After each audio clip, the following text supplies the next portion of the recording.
speaker, bro. Listen on your Amazon Echo device. Alexa, play Rock 102.1 KFMA. You say it, I'll play it. You want it? You got it. Reality radio done right. No nonsense, real and raw, just like you like it. He's corrupt, he's inexperienced, and he lies. Broadcasting from a broom closet in the Arizona Lotus Studios, it's Beef Vegan Presents.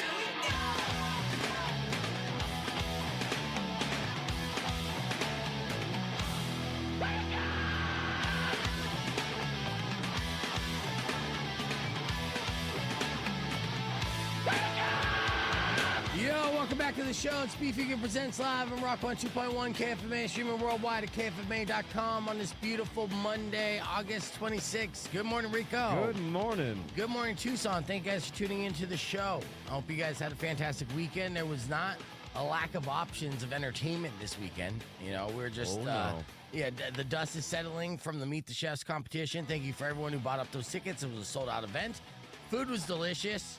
And congratulations to Chef Anthony Jumgoli of Oban Sushi. Chef Anthony of Oban Sushi and Ramen. A cowboy. Yeah, he was a cowboy sushi chef who won it all yesterday and is going to face off against Chef Kenneth Foy at Dante's Fire at the Iron Chef competition. And I am such an idiot, always. I was, in the wise words and the legendary words of Chef Ken Foy after last year's Iron Chef competition, when I told him that I didn't think he was going to win because it looked like Chef Devin Sanders of Zio Pepe had the better looking dishes. And he goes, that's why I'm a chef and you're a blanket DJ. And fair enough. Yeah. And I should have learned my lesson then because I was literally on camera. I literally said this statement saying, the bite of the night for me was Oban Sushi, that yellowtail, bite that Chef Anthony put together. It popped in your mouth like nothing else. It was absolutely stunning. It was so delicious. And I shouldn't overthink things like a nerd, right? So I thought to myself, well, since it is sushi and they're looking for chefs, maybe this would kind of go against what the judges are looking for, right? Mm-hmm. And there was a lot of great dishes. All the, chefs provided and stepped up. And, congratulations to all of them for a great showing. So I just thought, since it was sushi from a sushi chef, that would have been too much of too niche. Yeah, too niche. And they would have maybe docked points or whatever for it. But that was not the case. And you're right, though. When I took that bite, I was blown away. It was, whoa. It was an incredible bite. It really was. And, and when you described it, it was like a science and an art behind it. So it's a good thing we have like expert judges who actually know what they're talking about and not just fat people who like food. So, Are you the same as me, by the way? When you have those bites given to you and they explain the whole thing, and it's like when somebody new tells you their name and it goes out your head immediately. Oh, yeah, there's way too much. Yeah, it's good. Yeah. No, I pretend, like I'll have my pinky up when I take a bite, and I'll pretend like I know half the stuff they're saying. Right. And I don't. Just like, yummy. Does it taste good? Does it not taste good? Right. But yeah, and everything did taste good. So it was not an enviable position to be in as far as being a judge on that. So I'm glad they did the dirty work, and I think they got the right man because that literally was the bite of the night for me. All the other dishes were really good. Some of them were so complex. I mean, we had oxtail for the first time, and that was delicious. So like the effort that these chefs put in didn't go unnoticed. But yeah, when I had that bite, my eyes did light up, and I was like, whoa. But I did. I ate too many different types of food last night, and I had to, sneak out of there, rush home to my private abode, handle my business, so to speak. But anyways, that was Meet the Chefs last night. And I did have a funny, awkward interaction with, there's tons of food influencers in this town, right? They're popping up left and right. Oh, yeah. Yeah, if you got an Instagram page, you're a food influencer. In fact, actually, our buddy Michael from Watch Next Level is going to be in for the podcast broadcast. Him and Shane put together great food content.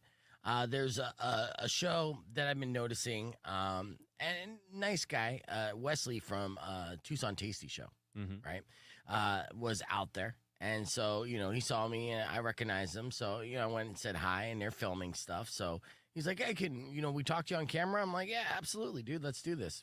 And Wesley attempted to dead name me.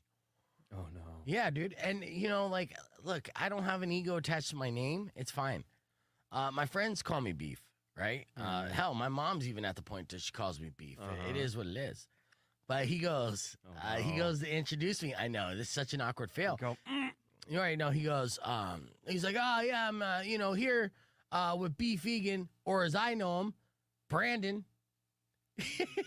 And I'm like, well, Brandon? yeah, first off, if you want to try to pretend like we got a personal connection, dude, and we go way back, yeah, like get my name right. It's Brad. And hell, even most listeners even know that because I spent 3 years on a classic rock show where the host refused to call me by my radio moniker. So, like, my name is, it's out there. And that's fine. I mean, I respond to both names and it's fine. But what I don't respond to is Brandon. Right? What the hell? It was so I'm like, funny. okay, thanks, Jamal. Yeah, Or something random to him. And he's like, oh, we could edit that out. And I'm like, no, you better not. you better keep that. I am Brandon now. Yeah. DJ Brandon. No, I need to see the look of your face when I immediately correct you and say, because it's like, I don't even recall meeting you and you seem like a nice guy. And we'll leave it at that. And, unfortunately, I mean, That's funny. I do meet a lot of people. It comes with the territory, and I have a terrible memory because all of the weed. So it's one of those things. But if you're gonna pretend like we As I know him. yeah What? At least he got the BR right. yeah, but whatever, dude. And again, it's like, and I'm at an event, I'm at a station event, and it's branded. It's like you want to take away the brand and talk about marketing and stuff. So obviously it irritated me. It was great. But then I'm on camera on Tucson Tasty saying Oban doesn't have a chance because they did sushi. So he looked like an idiot. I looked like an idiot. We're even. But yeah, Tucson Tasty Show. Check them out online. So there's your shout out. And say, hey, I'm following you because of my buddy Brandon. He'll understand what you mean. All right, we got a great show lined up for you. All right, we're back here on the podcast broadcast, and we're live, as you can tell, with the cool lighting. Oh, Rico. Ooh. Yeah, it's about a minute. Real quick before we get things going, and I have a lot of crazy videos to show you and a lot of good content to get to, including Rico's recap, the video recap of the Meet the Chefs in case you missed it. I know, like, Bella reached out to me, Felicia reached out to me all last minute, like, hey, you got any tickets? They say it's sold out. Unfortunately, yeah, when it was sold out, and that type of event, we were worried they would run out of food because all the chefs prepare food for I think 700 people and it's 600 and then there's 600 tickets sold. Yeah. And people want to go for seconds, so we want to make sure everyone gets to try stuff and not be asked out on samples. So there was no room to get anybody on the list. People try fake mustaches, disguises. Right. For seconds and thirds. Yeah, I got to meet Darlene at Rialto Theater for the first time. Shout out, Darlene. It was nice meeting you, and she was a little concerned for me because I was super stoned. I told that story as well. But here, I got to do a tease real quick. And our top story is a TMZ Tucson post, which is always fun. Rock 102.1 KFMA, that was Sleep Theory. We're live on the podcast broadcast. And now, while we play Wage War, we're going to show you some video from that Florida man story that we just reported on. But when we return, TMZ Tucson just posted this. Now, Rico, you recall the big shootout that happened at My Sprouts just like 2 weeks ago, where they recovered 182 bullet shell casings, right? Wild. The shooting was terrible, horrendous. It was a tragic event. There was, a bunch of people there in that parking lot. One woman that we're going to completely put on blast for being such an idiot was so drunk that she live streamed it thinking it was fireworks. And I have the audio and the video to share with you. It is mind-blowingly stupid. And that's going to be what we're talking about after Wage Wars Magnetic. New music on Rock 102.1 KFMA. You can join us, youtube.com/beefvegan. Yeah, just wait till you see this video. And then you hear the bullets whizzing by. And she's like, it's fireworks. America. It's just fireworks, y'all. I don't know why you're cowering like some bitches. What are you, a communist? Yeah, dude. It's so stupid, dude. So now, Darlene, I'm stoned. I wasn't that high. When I was talking to you, I was post part of being too stoned to be able to, function. And I was having a full-blown conversation with you that I felt like was coherent. But, you did. It's always the thing. You feel like it's a great conversation. They're like, yeah, that was weird. There was a look of, like, fear and concern in her eyes when I was talking to her that I recognized in real time as well, though. And I'm just like, no, I'm fine now. And if I look a little wrecked, whatever. I mean, I'm a little wrecked. I definitely am cross-faded.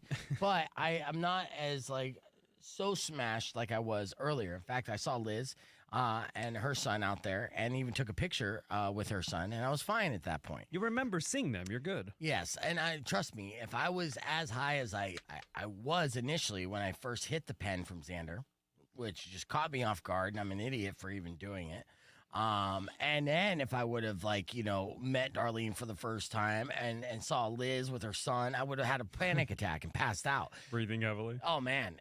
It was one of those things. I was just like, oh, no. I was terrified. See? Thank you, Liz. Thank you. Thanks, Backing me Liz. up. Yeah. So Darlene, yeah, you didn't get a pic because you thought I looked like a crackhead or something.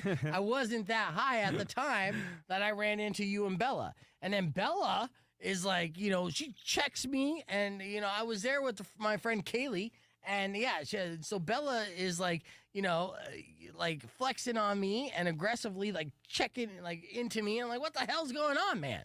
I'm too high for this. But it was good seeing you guys. And it was a great show. Wolfie did a fantastic job. The picture of Wolfie that I grabbed of her, she looks stunning with the blue lighting. And her, Jonathan Russell, and Alex, who were in on the podcast earlier, it was her first live performance ever. She was super nervous. Oh, wow. Yeah, but again, I was so high, and immediately while I'm in my like spinning cycle of like it just, I fucked up in life kind of thing, and like I'm never coming back from this, and just terrified. Then Jonathan Russell comes up to me and is like, "Hey, Wolfie wants you to introduce her on the stage," and I'm like, "Oh, I can't talk right now. Oh, no, I can't feel my tongue." Let's see. First time meeting him, I'm pretty sure he was sober. Yeah, I was, actually. See, I'm sober sometimes. Well, no, I wasn't 100% sober, but it was wrecked, okay? And there's a difference. Mm-hmm. So let me pull up this page here real quick because we're going to get on. But enough about me. Let's talk about other stupid people in Tucson, like this girl, okay? Rock 102.1 KFMA. Welcome back to Beef Vegan Presents. Now, I'm going to give you a fair warning. There's going to be some sensitive audio that I'm going to share with you real quick. Now, of course, this is a shot from the shooting that took place about 2:45, a couple weekends ago, right outside the Hookah Lounge in the Sprouts parking lot there on Speedway. And this obviously... for me, hits close to home because it literally was super close to home, my home, right? Mm-hmm. And 182 bullet casings were found in the parking lot. 2 people, I think, passed away, and 2 other people got shot, right? So there was a lot of people in this parking lot. Now, the video that TMC Tucson just posted shows a woman who's so drunk, she doesn't realize that it's bullets going off. And she thinks it's fireworks, while her friends are all cowering or covering up in the car and all finding cover like they should, right? All super concerned because a full-blown gang war is breaking out all around them. This chick, you're going to hate, Rico. She's a great-looking chick, first and foremost, right? But she got super lucky because she did not get hit at all, but not because of her own ignorance. Her ignorance might have saved her life, but at the same time, it also put her life in jeopardy. So stupid. Check this out. Listen to her, and then you could hear the bullets whizzing by and hitting the car, glass shattering, everything. Jeez. And she still thinks it's fireworks. Check this out. Anyways, we vlogging.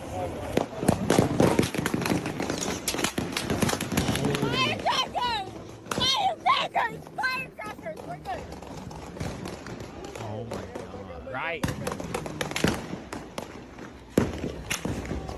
Firecrackers. Fireworks. Firecrackers. It's fireworks, Rico. Look at her. Oh my God.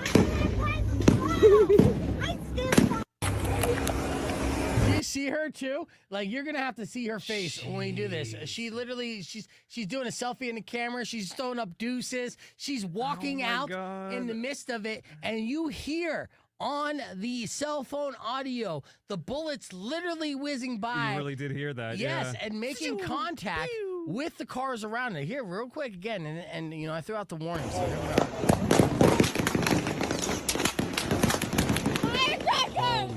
Now, her friend's smart enough to duck and cover. Yeah. And she walks out in there, deuces up in the sky, live streaming, and trying to get the hot girl angle. Ridiculous. Firecrackers! Firecrackers! We're good. Not gangster, just stupid. Being ironic. Firecrackers! Fireworks.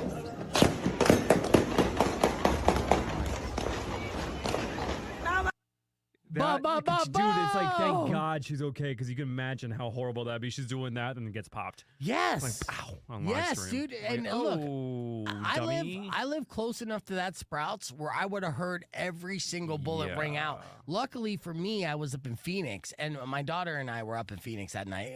And luckily for everyone that lives in the area, that there wasn't any other potential injuries that could have happened during this like horrific scene. She's dumb enough to think the Gaza Strip is a mall. Yes. My God. Yes. Yep. And so now she's going viral for all the wrong reasons on TMZ Tucson, and you know, rightfully so. And you know, I hope she knows and learns a little bit, at least the difference between fireworks and gunfire. And there was several different types of guns there, and it was crazy. And the fact that she even was just like mimicking it with her mouth, mind-blowing. It's like that guy in the war movies you watch, like the World War II ones in the trenches or whatever. And there's that one guy that's just like, I don't care, I'm fine. He just walks around. Right? Even And Liz it's on fine. Liz on the stream said, even if you think it's fireworks, why not just GTFO? Yeah. Yeah, because She loves America that get much. hit with a firework. Yeah, it wasn't the 4th of July by any means. You know what I mean? In the She didn't know parking lot. that. In her head, it was. Yeah, well, she could have looked around and be like, hey, if it's fireworks, then why aren't there any fireworks shooting off in the sky or any of that? Right. Who's got the hot dogs? Right. So, yeah, this crazy video, right? And that's just the tip of the iceberg. All right, let's hit the reset here on the FM side. We're going to keep the conversation moving on the podcast broadcast. Music on the way from Smashing Pumpkins. Keep it right here. Join us, youtube.com/beefvegan. Yep. Let's see. Pat said, when you've never been around guns or fireworks. Exactly. Let's see. Lynn said, I was nervous when I went to Black Mood's concert, so I made sure a couple drinks. Oh, that was nothing to do with the guns. Yeah, dude, that was insane, though. Yeah. I didn't realize the sound was going to be that visceral. Yeah, dude. Like that close, literally. Yeah. It's like the movie sound effect guy's best dream. He's like, that's a great sound. Yeah, she's surrounded by it. Listen.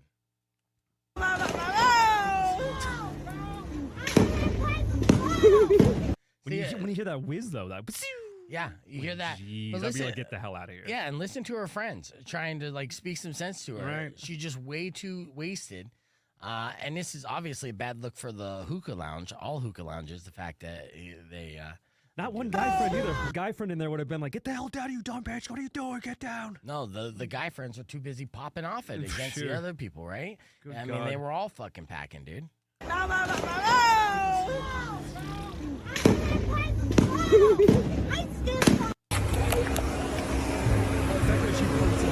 Anyways, we vlogging.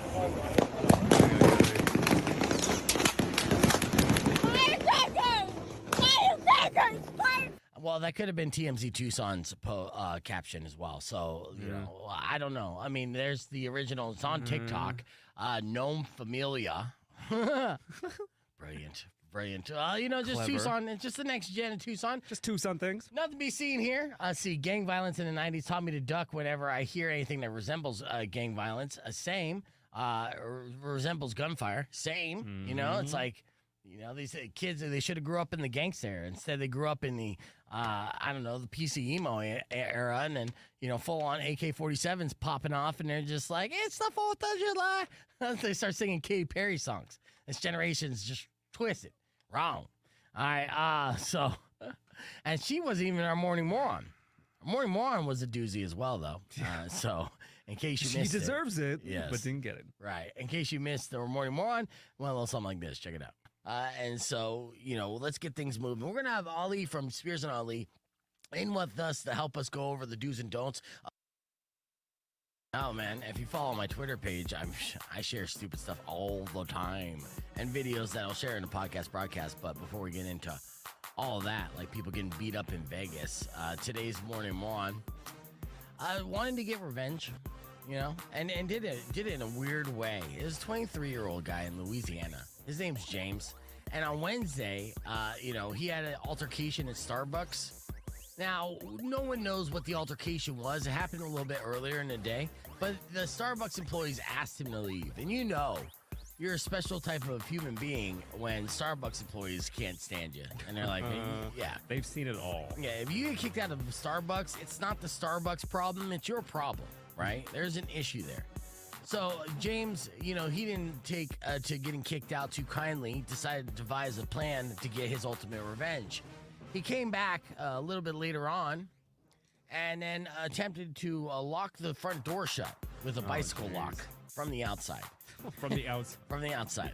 Right? He was basically trapping the employees and the customers inside the Starbucks, right? Now, of course, this at first alarmed everybody, freaked them out. They're like, oh my God, someone's locking us into Starbucks. What are we going to do? Oh, we're just going to go out of this door instead because it's a Starbucks and there's multiple entrances and exits. I thought they were going to be like, oh no, we're stuck with John Mayer music and free coffee. Oh no, what are we going to do? No, you could live in a Starbucks for a good week without even caring. Be a good reality show. Yeah. So anyone, like, they exited it out another door. So, like, there was at least 2 other exits along with the drive-through windows. There were so many ways to get out. So him angrily locking one door did absolutely nothing to anybody for not even a second. It wasn't even a minor inconvenience. It was just like, I didn't want to go out that door anyways. See, I know that's your favorite door. Right. Take that. Now, it's unclear what James' point was. He was apparently, again, still just upset from being kicked out earlier. But he is now facing charges of terrorizing and false imprisonment. So even though there was multiple exits and a drive-through window where everyone could calmly, safely exit the premise, he still got charged with terrorizing and false imprisonment. So big whoops. Yeah. So you failed on so many different levels, James. Yeah. I mean, you didn't even get your terrorizing plot to be effective, and didn't even mess with anyone's day, but still got a couple felonies along the way. And for that, James is today's Morning Moron. Rock 1 2.1. There you go. I forgot. We're on the stream. All right, let me show some of this the lesbian threesome. Now, as promised, now it's not. I'm not going to show the lesbian threesome because we don't have that footage. But the Florida man story was a woman who was arrested for having a lesbian threesome in an apartment jacuzzi, allegedly in front of kids. Now, luckily, there wasn't any kids on the scene when it happened. It was reported by the superintendent or the property manager of the apartment complex. Spoiler alert: the woman's not as hot as you would like her to be in this lesbian threesome scenario, but it is super Florida man-ish, super trashy, right? So to get some of the audio here, it's just classic. So it's like watching an episode of Cops. I can't get out. Stuck to the chair. That's the mom laughing at her. I love mom show. Yep. Let you take off whatever. Get some jewelry. You don't have anything on you that can hurt anybody, poke anybody, get you in more trouble when you get to the jail? No. Okay. Don't be my rude. lady boner. I'm not being rude. I answered his question. Gone past that point from the beginning. Can you pull my pants up?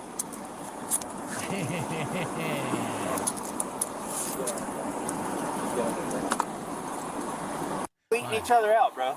In front of... Here's the beginning of the video, which is great. They're over here in the pool eating each other out, bro. In front of kids. I got pictures of it. So that's a wrap now. All right? On June. That's a wrap, man. I love that line, dude. I got pictures of it. I got pictures of it. I got proof. Like, trust me. Yes. 4K. Oof. I know. Yeah, so. Oh, well, you can tell Nick's been single for a while. Boobies. Well, that's what the property manager said. Well, look at those boobies. I've count 6 of them. In the story, you know, of course, the boyfriend showed up and he was quiet and disappointed, you know, obviously. Just found out that his girlfriend was cheating on him with two other women and now getting arrested for it. The other two lesbians in this situation ran. I was going to ask you, like, was there any more development on that at all? No, Was it just got they away. scattered and just ran into the bushes? Yeah, absolutely. What the hell? They figured it out, and I'm sure they lived in the apartment complex as well. Maybe they ran different directions, but yeah, so. Oh, my God. Yeah, and Lindsay said she was eating the other one out in the open, yeah. Did you read? Did you research it? It wasn't a threesome. Other was two girls and a boyfriend left, and then the girls went at it. Yes. Well, thickens, literally. Yeah, you saw this. Nice. Arnaldo likes it. So, and you know what? To each Honestly, their own. I'll be honest with you. I've seen a lesbian threesome in a jacuzzi in an apartment complex before, too. So it's not just a Florida thing. It's definitely an Arizona thing as well. So as the boyfriend, would you have been mad learning that as far as a cheating situation? I would have been like, no, personally, I have a rule that if it's with the same sex, it's not necessarily cheating. Yeah. Now, of course, I know people argue that rule. Yeah. Yes, yeah. But I'd say in the hierarchy of anger and like, you know, fervent emotions, I'd be like, that's definitely a lot better than a dude or two other dudes. Just saying. Yes. Can you send them back, please? My ex would argue with me about that too. I'd be like, no, I don't. If you wanted to go with another chick for a little fun, I'd be like, I wouldn't like it that much, but I wouldn't not like it. Right. You know what I'm saying? Yeah. You know what I'm saying? I know exactly what you're saying. You know what I'm saying? Yes. No, actually, I don't know what you're saying. I wasn't listening. Let's see. Typical. Yeah. Well, I had to email Drum because Drum's gatekeeping Michael from Watch Next Level in the lobby. He needs to be escorted. Want me to grab him? No. All right. So check out this. This is Rico's video of the Iron Chef or Meet the Chef. Oh, it's just I just did your part real quick last night. Is that what it's not this the is? whole event. It's just literally your interview with the winner. I didn't interview the winner. The guy that I wasn't there. What are you talking about? Do I look like Joss, dude? Okay, just watch. Thank you. Only cowboy sushi chef in all of the United States, I would say. So I lucked out, and this was ahead of time before I knew he won, and obviously a little dumb from eating too much. I got compliments in his shirt, though. They're like, you losing weight? I'm like, I'm gaining 10 pounds as we speak, actually. Tucson for sure, but Of course, you're representing Oban. What was the dish that you submitted to the judges? so today we submitted a hibiscus cured yellowtail dish. It's going to be prickly pear ponzu that's been smoked with a little bit of mesquite, fresh daikon, Tucson furikake, and by that I mean it's got roasted pepitas, tajin, a little bit of chili tapin, a little MSG to keep you coming back, and then candied jalapeno and crispy shiso as well. Yeah, so it's seriously, it's like Eastern Asian, like Japanese sushi cuisine mixed in with the Sonoran flavor. Yes, sir. And honestly, if I was to give out an award for like the most dynamite bite, or like the bite that explodes in your mouth, it was your dish. Hell yeah, that's what I was going for. I got the dynamite bite award. Well, good Both luck. bites. Yes. What can we expect the chef at Oban for people to go check out? We have a bluefin dinner coming up in October. That's going to be a 7-course bluefin dinner, 4-hour experience. I bring in a 250-pound bluefin. I break it down in front of 100 people, and then we serve the 7 courses based on the fish. Yeah, what's how the cost on that again? The one that we did in Bisu Toro in Phoenix was $200 a person. The Tucson one, we're going to try and get it down a little bit, but it might be there. But it includes 7 courses and sake pairings for all of it. Yes. So it's definitely a good deal for a date night or, just trying to flex on anybody. I drink $200 worth of sake when I go out, period, anyways. So that's a bluefin, fresh cut. On top of that, yeah, that's a good deal. Love it, Chef. Good luck to you. It does seem a little hot as far as the weather. Todd, are you still on the stream? Just give me a yes if you are. And we'll please welcome Michael from Watch Next Level. Hey, And hopefully you are. Because I see the comment, and, where he says, Todd said, what will it take for you to listen back to your YouTube show after the show? Minutes 23 through 25, and this here, roughly minute 27, which I will keep in mind. But I have been listening, trying to troubleshoot the audio levels that have been off ever since Johnny Congos was on the show. I continue to tweak different things to adjust the audio levels. And trust me, it's a frustration that I'm attempting to address during this live stream each and every day and off the air. Every fucking day. All right. I'm switching up a different fucking option to try to get it back better than it was before. I'm not there yet. I mean, listening and watching those fucking group chats from StreamYard. I'm dropping F-bombs now because, look. Michael, Dad's mad. You want to go play Nintendo 64? No. Oh. You stay right here and you fucking listen to this as well because, you can listen. You can watch back the podcast as well and let me know if audio levels aren't to your standards because they're not to my standards as well. You can hear how quiet you are versus the videos. The videos come in super hot. That one was super hot, but I think that level with your audio was just super hot. Like, I was just too hot into that mic, huh? Oh, you're talking about that one? Yeah. I think it has a lot to do with the background noise, the fact that it was probably too close to his. Yeah. It's better than nothing. Yeah, no, I know. It is better than nothing. Welcome back to Rock 102.1 KFMA. We're live on the podcast broadcast, we're just troubleshooting that. Please welcome Michael from Watch Next Level in studio. Good morning, Michael. Good morning. Yeah, and he does a great food content. After the show, we're going to do some food content. We're just going to eat, and I'm excited about that. Michael was at Meet the Chef with us yesterday, and, you've been out there just eating it up, dude. What's some of the places you've been shooting content with? Because you and Rico just did a video together. Oh, that was so good. Yeah. What was the name of that place again? That was over at Red's Tacos over at the Tucson Premium Outlets. Yes. And so they've been over at Danny B's, I believe, for like over 5 years doing a food truck. So now they had an opportunity to be able to go in over at the Premium Outlets.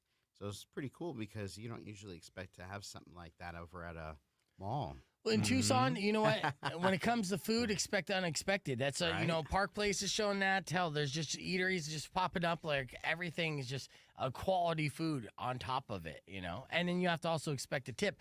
Just last week, you talked about tipping at a self-checkout, right? You recall the story that I mentioned. The story, yeah. I have bad news. It continues to happen. As there was a man who just recently posted another photo on Reddit of a self-checkout screen and the comment, a water park in Hungary is asking for 0 to 20% tip for a self-serve kiosk that sells popsicles and drinks. So this is something that is, something ridiculous. that we're going to see more and more in the future. But of course, I wouldn't hesitate to go 0% all day long. I'm not. You don't feel bad at all? Like, yeah. I did horrible. Right. Boop. Yeah, now, there's obviously scenarios where you should tip, and there's some situations where you should tip a lot. But, when it comes to a self-serve kiosk, you're like, bitch, I just did the work. So not tipping you is a tip for me. Right. One user noted that you must look for the no-tip option. Another commenter humorously added, robots need a living wage too, though.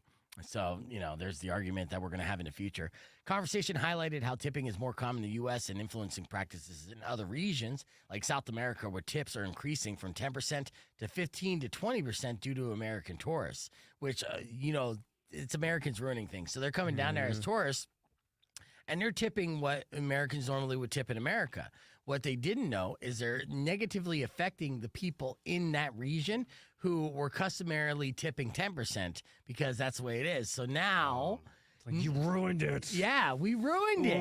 We ruined it by being nice. And then there's people who are like, no, son of a man, with generations, we just do 10%. Now I'm supposed to do 20% because you Americans. What did you do? You took away the roof from my house. Pretty much, dude. Oh, yeah. I know. Wow. I know. So would you ever tip a self-checkout kiosk, Michael? I don't know. I think it would have to sing. It would have to do something. Some kind of entertainment. Touch me inappropriately. Where do you draw the line as places, like a place where you refuse to tip, but is a place that is asking for tips?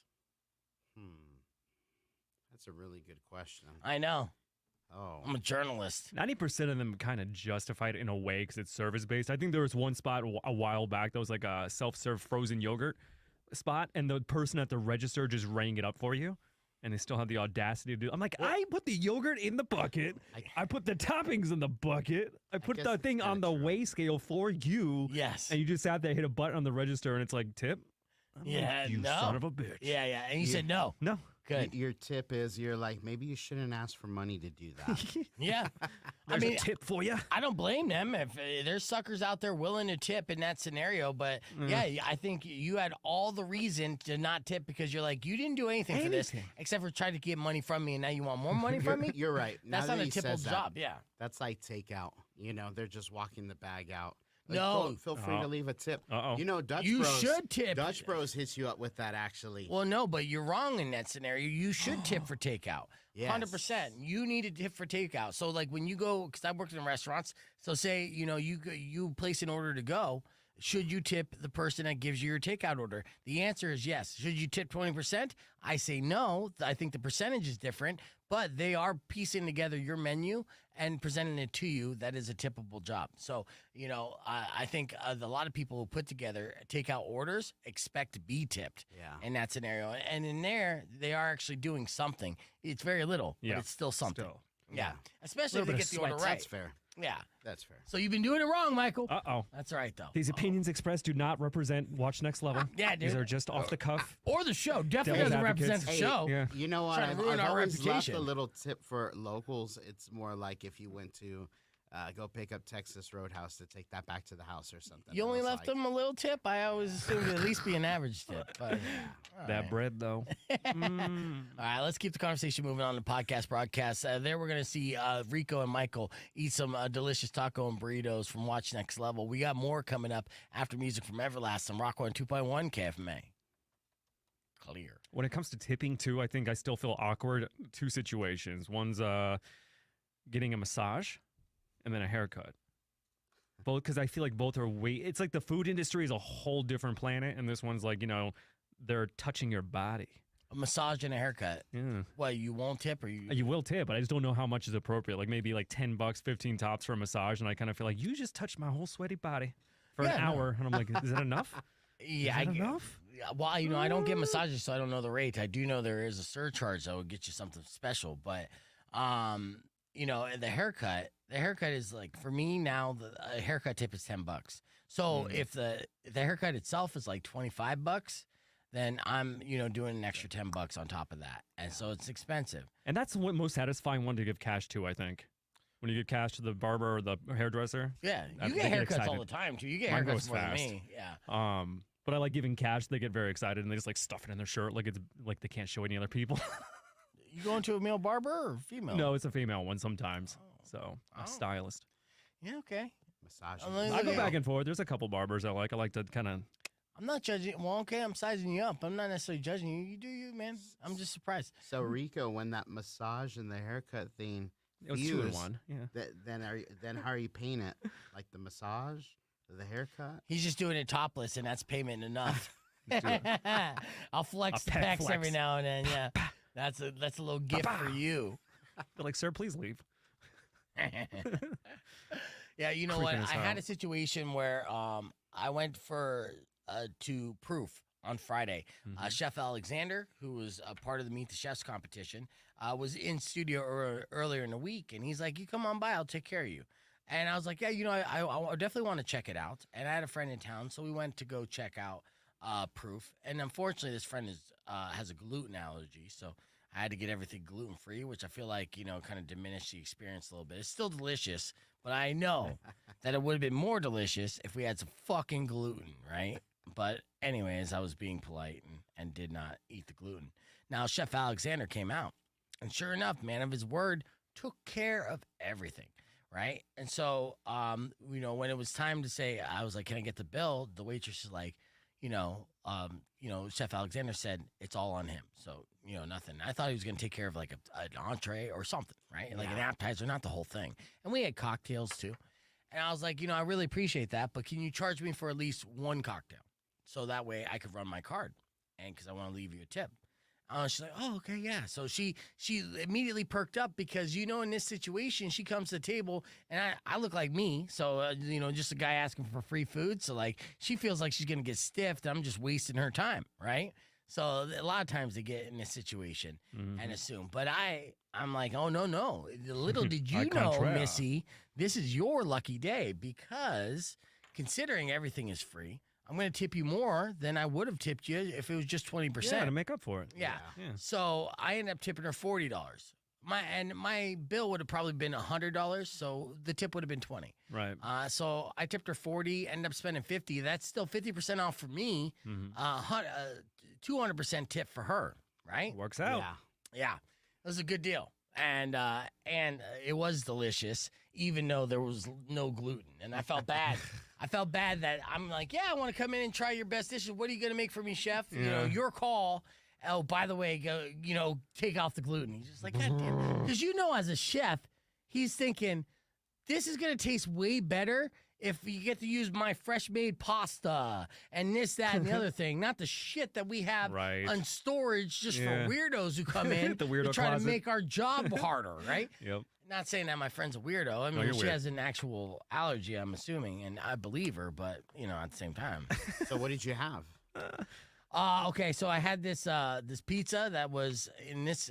I very rarely like pizza with pineapple on it, but I had prosciutto, pineapple, and jalapeno on it. It was a delicious pizza, and then there was a Diablo pasta, so it was like a spicy kind of like vodka sauce with the pasta, and that was delicious. And I had a caprese salad, which I generally judge an Italian restaurant based off their caprese. The quality of the mozzarella says a lot to Mozzarella. me. Yeah.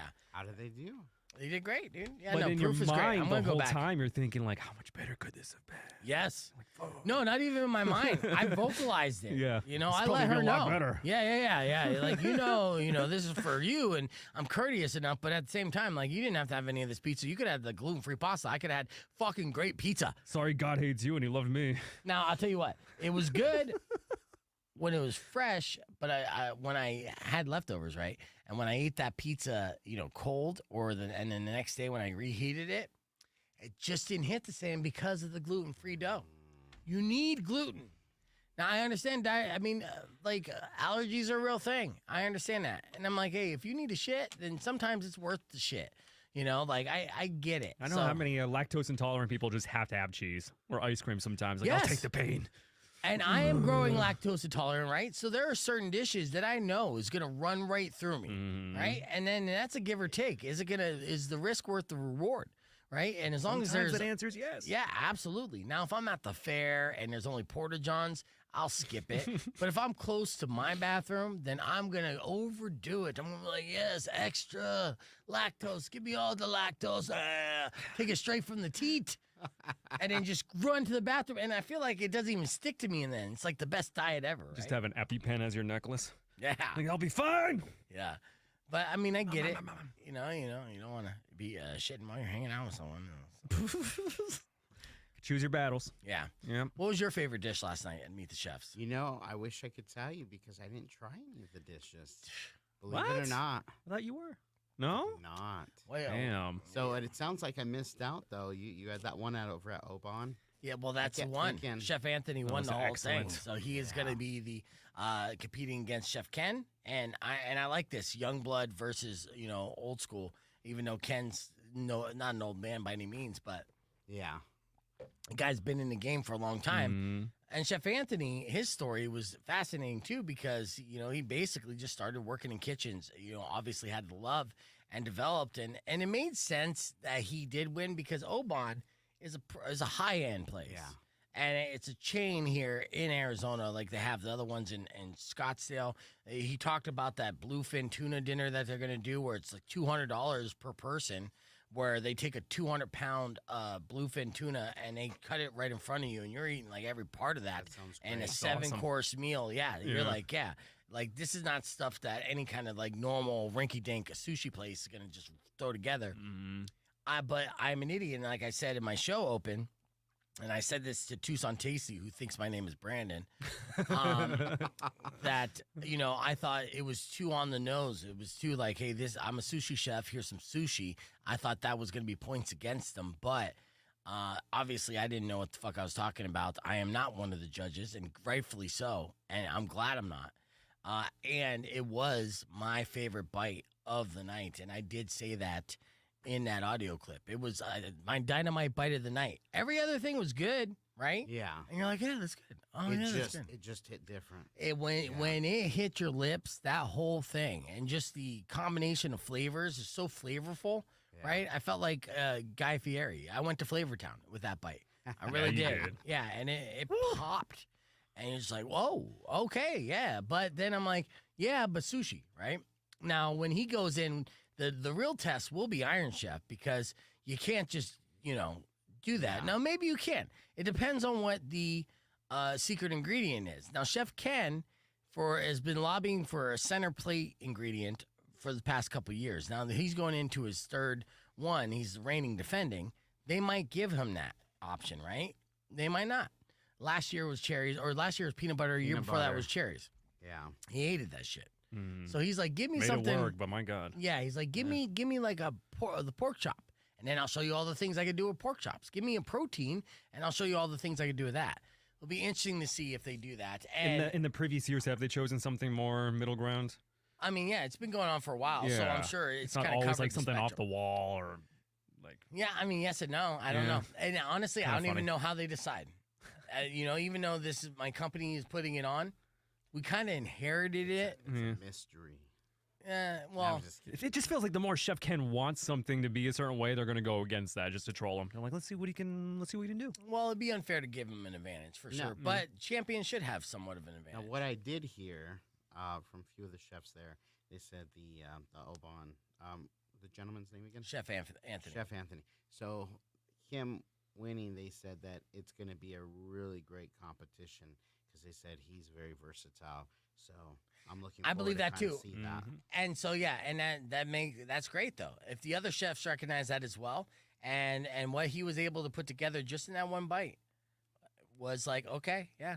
I mean that's good, and that's just scratching the surface. So he's gonna show that he's more than just a sushi chef, and he's young, and has that talent. It would be great. And he's got a cool hat.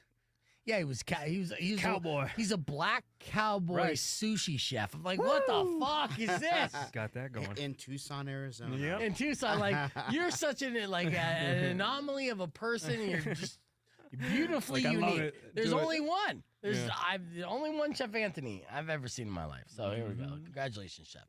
Rock 102.1 KF, welcome back to Beef Vegan Presents. We're live here on the podcast broadcast, hanging out with Michael from Watch Next Level, which we're just chatting it up. So I didn't even get to play the video yet. Oh, I will though. Rico's infamous Infamous. intro. Yeah.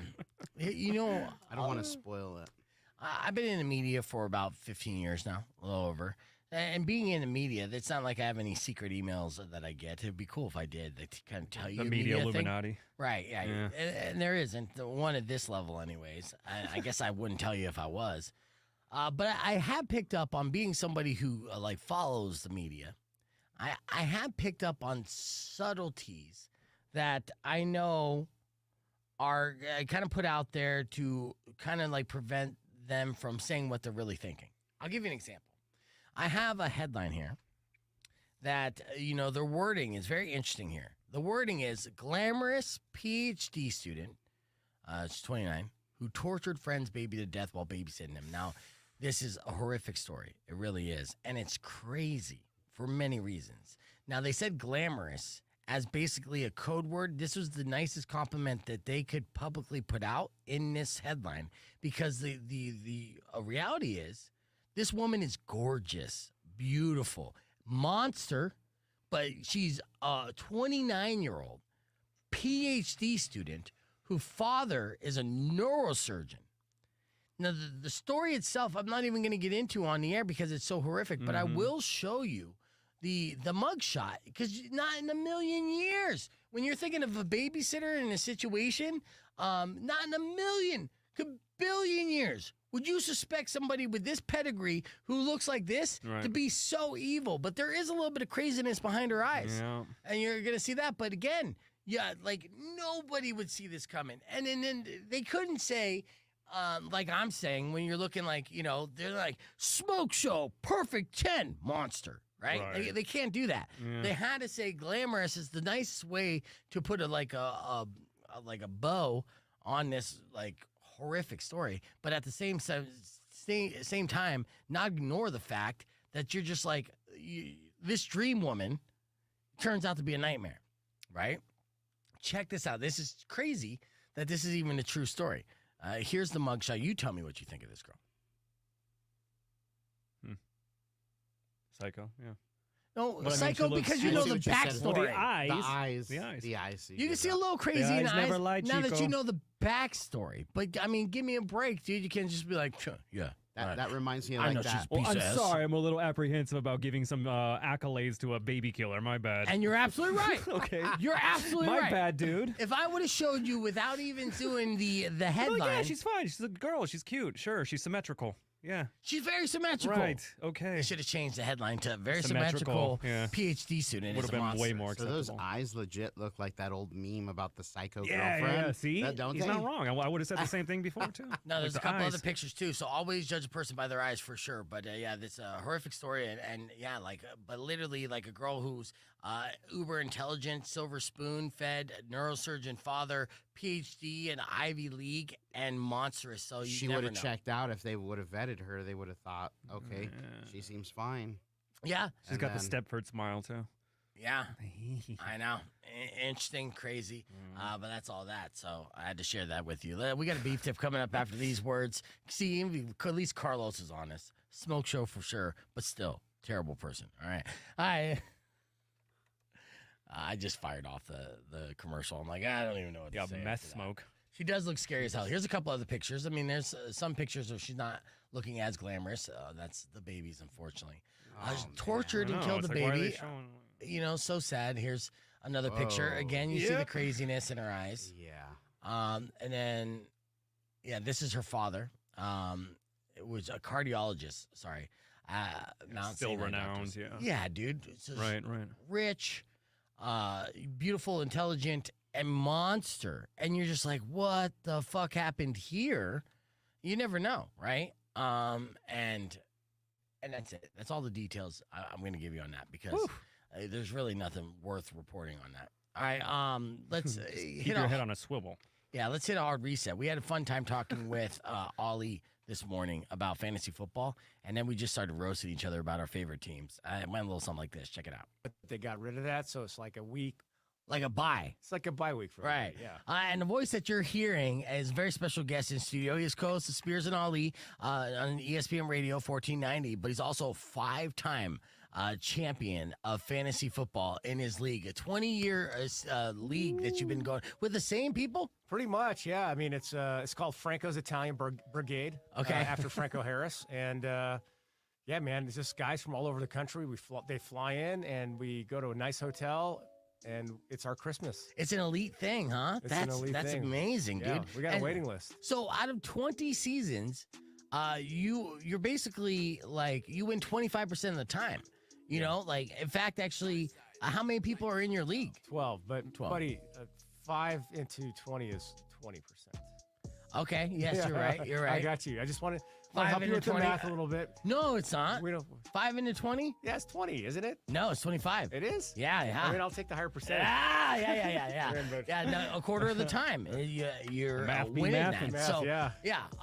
and so we're gonna go through some fantasy draft do's and don'ts because I know that you just had your draft, Yes. but I know that a lot of people will be drafting this week since it is kind of like a bye before the kickoff for the regular season. People are all drafting their teams, and hopefully you guys don't make some of these mistakes. And since I have an expert in studio, you let me know if you agree or disagree with these. All Right? right. So let's start off with the don'ts. Okay. They say planning is good, over planning is bad. Like, how much actual research are you going into your fantasy draft? Well, I mean, failing to prepare is preparing to fail, right? Isn't that Yeah. what John Wooden said? So, I mean, like, buddy, I live, breathe, eat football. Right. So I'm kind of prepared all year long.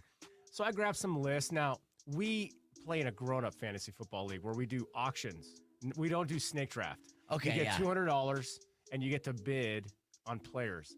And when you run out of money, then you're done. So that's your like salary cap. Yeah, And you're so- bidding on players. So I'll say like I got Saquon Barkley, right? Yeah. So I'll say Saquon Barkley, $10, and then it'll keep going until somebody wins the bid. This year, who was the highest bidding player, highest valuable player in the bid? I Do you think recall? I think Christian McCaffrey went for somewhere around $60. I got Saquon for 56. Bijan went for 56. So, And that's your top prospects of draft, right? Yeah, I mean, because then you have to fill out the rest of your squad, and there's no way you're going to have enough money in there. no, that's you got to. So that's what I'm saying. There's a lot of strategy with Chess, auction baby. drafts. It's chess, not checkers. Yeah. Right. It's not like, oh, okay, so I'm the third pick in the draft, and it comes around. No, this is like arbitrage. You Yeah. know, you're on the floor of the Dow, and you're yelling guys' names and bidding for players. It is so much fun, and I highly recommend anybody who's been doing snake drafts, like, buy some big boy pants, Right.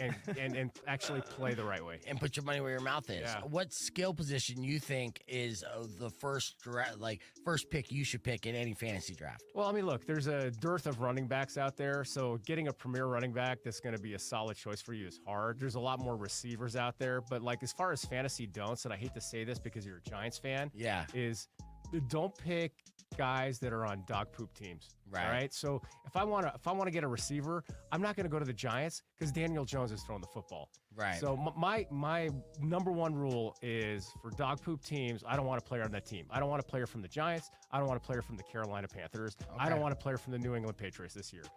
I don't want to watch them. It doesn't make me happy. That I have to like sit there and watch a Carolina Panthers game because I got Deontay Johnson. No, I don't want to do that. That is miserable.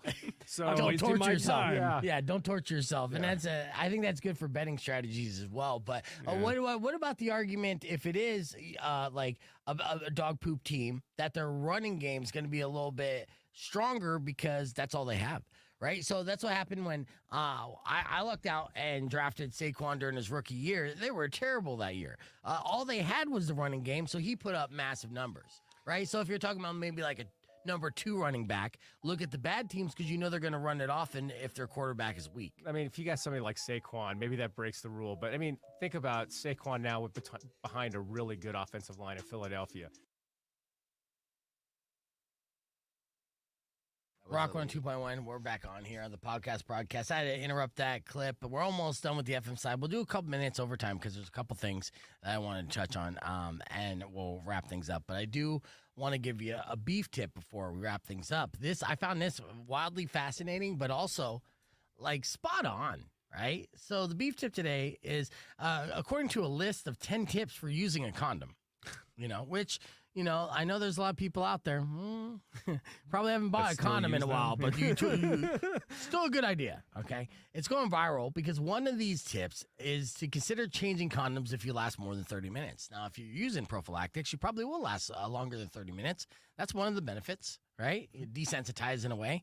That's also one of the reasons why a lot of guys try to skip that. Not the responsible thing. But they say, basically, if you are lasting over 30 minutes, it's, good advice for most couples to switch them out. It's basically for 2 reasons. One, you get too many miles on the vehicle. You want to change your tires. Yep. Yeah, you burn and tread. I still do the Abe Lincoln trick on mine.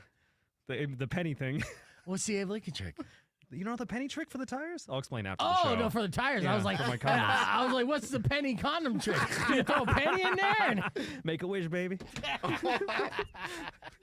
Anyways, yeah, so the beef tip to you is if you're using prophylactics, last longer than 30 minutes, change it out every 30 minutes. And another reason why is prolonged friction can make the rubber more likely to break. And again, you're burning tread. So try not to burn the tread. And, slow down. Yeah. Plus, at the end of it, you're going to feel like the man if you look over to the right of you and there's like 4 condom covers or packages. Just a mountain of condoms. Yeah, all that mess right there. Look at that. I went through a whole box on you, baby. Yeah, like that. It's like, no, actually, it was terrible. You wouldn't stop. I need Gatorade. I just start smelling like there's like burnouts in a parking lot here. Okay, that's enough of that. Michael, thanks for coming in. Should I shout out your brand, or are you trying to separate from the show? Okay, Watch Next Level. Next Level. Check us out. Our handle on IG is Watch Next Level. We're filming lots of different things. Be on the lookout for some awesome videos for Zio Pepe, Fresco, tons of new content for Dante's, and check out the knife fights if you're curious. You haven't been down there, go down Forbes Meat Market tonight. Starts for at Knife 7. Fight. Yeah. Booyah. Tucson Knife Fights. Excellent. Yes, thanks for coming in, dude. Always a pleasure hanging out with you. Tomorrow morning, Mar will be in studio. Enjoy the rest of your day. Drive safe, ride safe, and as always, rock local. Later. When you wish. I got that. All right, overtime. Quick overtime. Overtime. Overtime. I want to show this. That was a good little end plug there, buddy. Yeah. Hell So yeah. Liz Pro. sent me this message real quick, and she was like, she said, "You see, you didn't look too faded when I saw you at Rialto Theater, right?" And because I got too stoned, and so here I am with Liz's son. You see it? That's not good Oh, photo. nice. Yeah, it's a great photo, That's right? cool. She's like, "You didn't look too faded until I zoomed in on Oh, your no. eyes."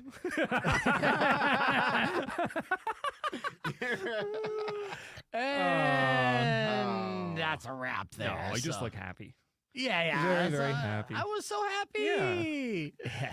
Thanks for that picture there, Liz. So yeah, that's it. We're gonna go eat right now. Thank you You guys have for to watching. close out on the Rico's cheese pool, man. No, we can Okay. save that. Yeah. Well, All right. give me the full video so I could upload it and All stuff. right. And that cheese pull is orgasmic, but we're about to record another one right now. All right. Dun, dun, No Diddy. All right. Love you guys. See you tomorrow.